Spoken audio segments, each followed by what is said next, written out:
Halo semuanya, apa kabarnya?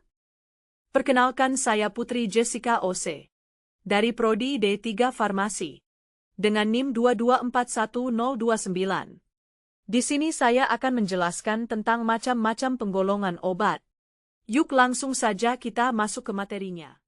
Penggolongan obat berdasarkan jenisnya menurut Permenkes nomor 917/1993, yaitu obat bebas, obat bebas terbatas, obat keras dan obat psikotropika. Dan yang terakhir adalah obat narkotika. Untuk yang pertama yaitu obat bebas. Obat bebas adalah obat yang dijual bebas di pasaran dan dapat dibeli tanpa resep dokter. Tempat penjualan di apotek dan toko obat berizin.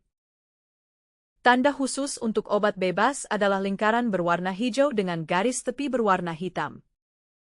Contoh obatnya adalah parasetamol yang berkhasiat sebagai antipiretik dan analgesik. Untuk yang kedua yaitu obat bebas terbatas. Obat bebas terbatas adalah obat yang sebenarnya termasuk obat keras, tetapi masih dapat dijual atau dibeli bebas tanpa resep dokter dan disertai dengan tanda peringatan. Tanda khusus pada kemasan dan etiket obat bebas terbatas adalah lingkaran biru dengan garis tepi berwarna hitam. Contoh obatnya adalah Intunal, Bodras, Kalpanas Cream.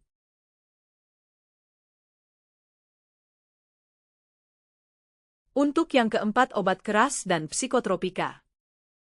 Obat keras adalah obat yang hanya dapat dibeli di apotek dengan resep dokter. Tanda khusus pada kemasan dan etiket adalah huruf K dalam lingkaran merah dengan garis tepi berwarna hitam. Contoh obatnya adalah asam mefenamat dan diazepam. Untuk selanjutnya adalah obat psikotropika. Obat psikotropika adalah obat keras baik alamiah maupun sintesis bukan narkotik, yang berkhasiat psikoaktif melalui pengaruh selektif pada susunan saraf pusat, yang menyebabkan perubahan khas pada aktivitas mental dan perilaku. Contoh obatnya adalah diazepam, phenobarbital. Untuk yang kelima yaitu obat narkotika. Obat narkotika adalah obat yang berasal dari tanaman, atau bukan tanaman baik sintetis maupun semi-sintetis, yang dapat menyebabkan penurunan atau perubahan kesadaran, hilangnya rasa, mengurangi sampai menghilangkan rasa nyeri dan menimbulkan ketergantungan. Obat golongan ini hanya boleh dibeli menggunakan resep dokter dan dapat menyebabkan ketergantungan. Logonya yaitu lingkaran merah berlatar putih bergambar palang warna merah. Contoh obatnya adakah Codeine, Pethidine Hexiil. Selanjutnya penggolongan obat tradisional yaitu jamu, obat herbal terstandar, fitofarmaka. Untuk yang kedua adalah jamu. Jamu adalah obat tradisional yang disediakan secara tradisional.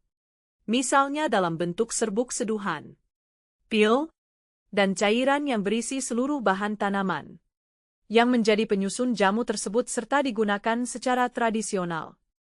Contoh obatnya adalah antangin, prourat. Untuk yang ketiga adalah obat herbal terstandar. Obat herbal terstandar adalah obat tradisional, yang disajikan dari ekstrak atau penyaringan bahan alam, yang dapat berupa tanaman obat, binatang, maupun mineral. Contoh obatnya adalah lelap, diapet, antangin sirup herbal, herbacol, tolak angin sido muncul. Untuk yang terakhir adalah fitofarmaka. Fitofarmaka merupakan bentuk obat tradisional dari bahan alam yang dapat disejajarkan dengan obat modern. Karena proses pembuatannya yang telah terstandar, ditunjang dengan bukti ilmiah sampai dengan uji klinik pada manusia. Dengan uji klinik akan lebih meyakinkan para profesi medis untuk menggunakan obat herbal di sarana pelayanan kesehatan. Contoh obatnya adalah Stimuno, Tensigard, Rheumaneer. Terima kasih semuanya. Sudah menonton video saya. Sampai jumpa lagi.